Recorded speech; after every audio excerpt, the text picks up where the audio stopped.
Okay. Hello. Um, how you doing? Um, okay. Um, hi. Um, couple things. Let me take my glasses off here. Um, thought it'd be time for another video. I'm in the middle of editing um, The Hour of the Wolf and From Where. They're both short, so that's not a problem. Um, I also have um, picked up a ring light and phone holder. So when I go to do um, the next time I do an ink or pen review, that'll that'll be a little easier. You have to forgive me. I'm being distracted by the reflection of the light in my glasses. It's well, I just got it yesterday, so we're still trying to figure it out. It's the first time I'm actually using it. Anyway, so I figured what I would do since I'm editing. I thought um, since I haven't really talked about this in a while, and I have um, a lot of new subscribers, I thought I'd go over my writing process. Just how do I do what I do? First and foremost, I have no idea. One day in 1975, inspired by Space 1999, I started writing. I don't know. I just did. Um, yeah, and those first fan fiction, although the word fan fiction I don't think was thought up yet at the time. But yeah, they were bad.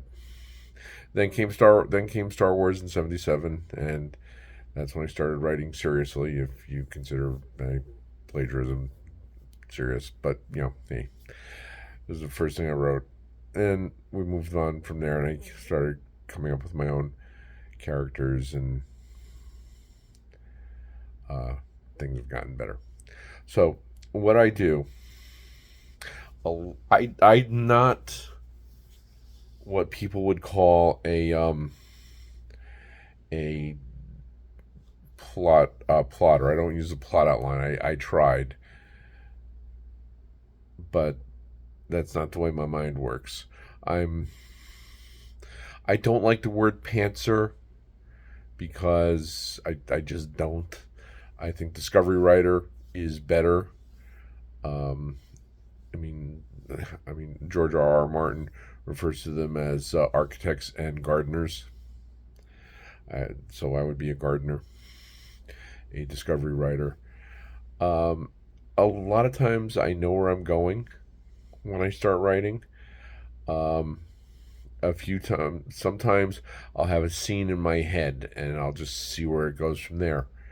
Upon a Far Distant Shore, for example, for the longest time, all I had in my head was a vision of a person, didn't know man or woman at the time, but there was a person lying in the street in the rain. That's all I knew. Then their name came up. Then I came up with their name, Artemis Jean, and then I said, okay, it's a woman. And then we had to figure out. Then I had to figure out exactly what she was doing. Um, Sometimes I'll have an ending. I'll know what I want to achieve. I know where I want to go. I just have to figure out how to get there. A lot of times, sometimes I'll have both the beginning and the ending. The middle is where it gets kind of confusing. Like the long in progress vampire novel, Upon a Far Distant Shore. I knew where it started. It started on the main character's birthday, Brenna Alexander, with some characters coming to celebrate it with her and her husband. I know where it ends. I'm not going to mention it, but I know where it ends. Everything in the middle, I had to figure out how to get there because I have never written anything about vampires or anything like that before. I know I'm doing a few things that are different from a lot of vampire and urban fantasy kind of things. So then again, it's my interpretation of everything. Um, and so, unlike a lot of, I'm one of those people, I have to write everything out by hand. I have to write everything out by hand with my fountain pens. Currently, I'm using the Parker Pilot E95S, my one gold nib in a medium with what do I have in here right now? Waterman Harmonious Green, I think it is. Love this pen. It's a great pen. It's a miniature pen. It's the only pen I have to post in order to write with. Anyway, for the longest time, I wrote with cross pens, gel pens, roller balls. Then I got into fountain pens, and yeah, now we just work our way through fountain pens. So I write everything out by hand, and like I said, I don't plan everything out when I start writing. I know, like I said, I know where I'm going. I know my characters. I know some basics about them. I have a chart that I work out a lot of things. I don't have one handy right now. It's on my computer, and that's on the other side of the room. That I use to figure out some things: height, weight, eyes, hair, some general physical information. Where were they born? Some things about them, known associates and confidants, family members, enemies, allies, things like that. What are they good at? Things like that I would need to know beforehand. I don't really know what their attitudes are like, what their behavior is going to be like, what any of that is going to be like, because that's something I have to figure out as I go along. So, and they're also their individual voice.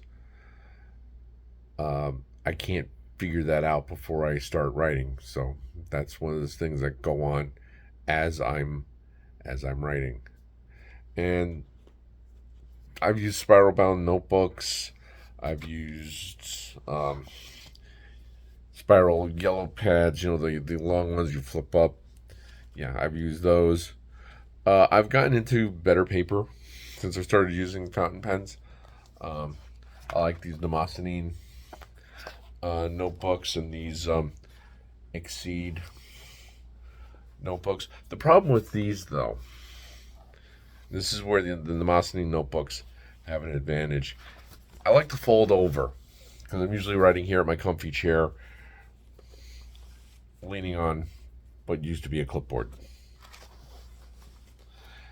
This gets kind of frustrating, because I have to literally hold down the page to do it, but that's how I write. Whereas the Demosthenes being spiral, yeah. I also write by I've varied back and forth. Sometimes cursive, sometimes printing. It really depends. Lately, I've actually been able to read my handwriting, which means I've been writing in cursive for a little bit. That means also I can write a little bit faster. I'll show you here. This is from Spiritus Mundi, another project that I'm working on. You get this a lot.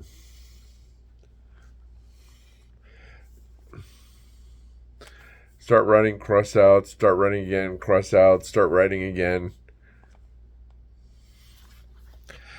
Because that's the drawback to how I write. I sometimes will write something, stop, no, that doesn't sound right, write it again, no, that doesn't sound right, write it again, no, that doesn't sound right. And there's a voice in the back of my head screaming, the first draft doesn't have to be perfect, it just has to be finished. The rough draft is as rough as your draft is as rough as the story's ever going to be. Just get it on paper. And that's what I try and do. Get it down on paper as fast as possible. um, so that you have something to work with. I forget who said it. Um, Toni Morrison, I think, but I could be wrong about that. Don't quote me.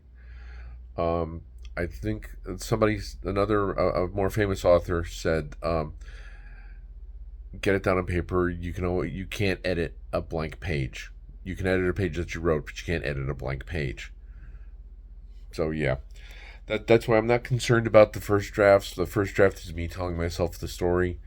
If you want an analogy to a house, the first draft is the foundation and the framework, and through editing and such, um,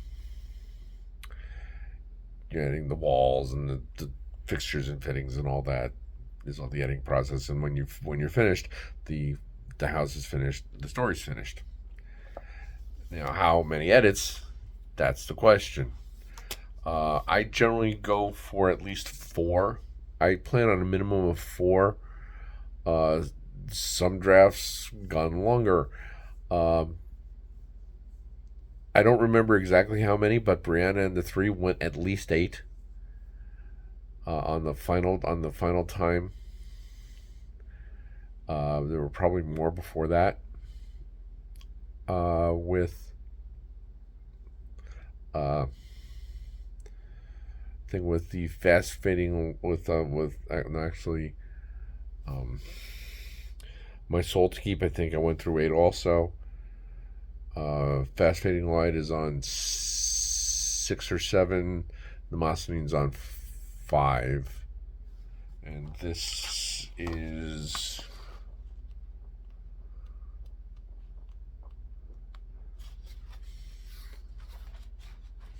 excuse me. Talk among yourselves. Here we go. This is the 6th edit actually on Hour of the Wolf, and it's almost there. And this will be, I think, like the 2nd edit for From Where.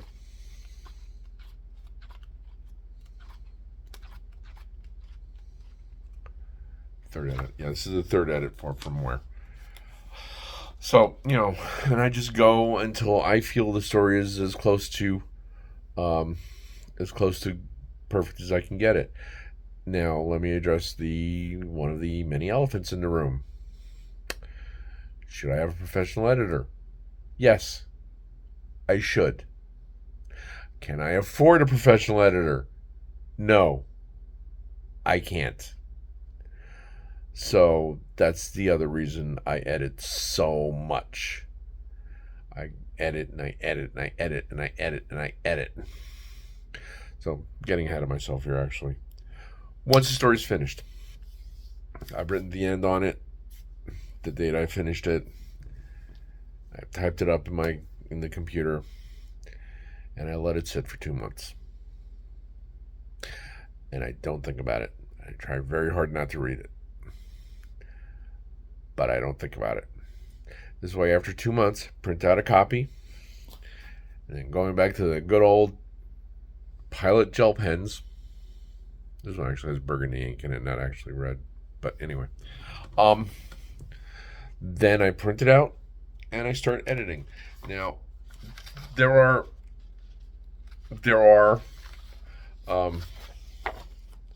ways of doing this. There are some people who will do a developmental edit, make sure the plot's going okay, and all the character behavior is consistent. And then there's another one. Then there's a line edit where you're doing, going through it line by line, making sure everything is fine. And then there's sensitivity editing, which, don't get me started. I don't believe in sensitivity editors, but that's a whole nother can of worms. I'll deal with that in another video if y'all want to hear about it. And then I just started editing. I printed out, got my pens, and started editing. Now, I don't know all the proofreading symbols. I know the paragraph and the caret to like insert things, and when you have to reverse words or phrases, and yeah, I know those. Or underline to indicate that a letter should be capitalized or struck through to indicate it should be a lowercase letter. But what I do is, like if you could see here, trying to look past the paper at the camera, I'll make the correction, then I'll put an indication on the side here. This way, as I'm flipping through the pages, as I'm updating the file on the computer, I'll see the little line there. It's like, okay, I did something on this page. Sometimes it's very little. Like there, it's just the one. And there's more. I've had stories where I've had whole pages that are literally whole pages rewritten. But that's the point of editing. You're refining the story. What I do a lot of times also in my first drafts is I tend to be an underwriter. I'll write just what I need to make it through the scene. If I'm like, there was in Under the Dark of the Moon, there was a scene in an office, and I was getting kind of hung up on the actual description of the office. And I'm sitting here, I'm thinking, well, I could obsess over it and just stay on this one scene for forever in 10 days, or I can move on with the story. So I just put in a little parenthetical statement, describe the office with a red asterisk, and moved on. Then when I get to editing, then I'll figure out what the office looks like. And then you go, and that's what I do. I go through and I add details. I refine my language like you're supposed to do. They do. I have heard it said that you should take out 10% every edit. I usually end up adding because, as I said, I'm an underwriter, and so I have to then add all the descriptions and things that I didn't add the first time around. So, then after I have it edited a few times, then I'll start looking for beta readers. I'll ask for beta readers and no one will answer. Or I'll give people I'll ask people if they'll read things. They'll say yes, and I'll never hear from them again. Yeah. Anyway. So yeah, that's about it. Then after it gets to the point where I think it's as good as I'm going to get it, then start thinking about things like the cover and making sure all your formatting is together before you start. And no matter what, but the one thing to remember is no matter how diligent you are, how hard you try, there's always going to be those one or two typos that make it through to the final draft, and you're not going to notice them until after it's been submitted and published, and 3 months later you're looking through it and it's like, God damn it. Yeah, I'm sorry if this is kind of rambly, guys. This was like a last second decision, so sorry about that. But yeah, that's basically how I do what I do. And hope you liked it. Any questions? Just let me know down below. I'll have the link for the books down there also. If you do buy any, they're all on Amazon as paperback or an ebook, whichever. I don't care, whichever format's best for you. But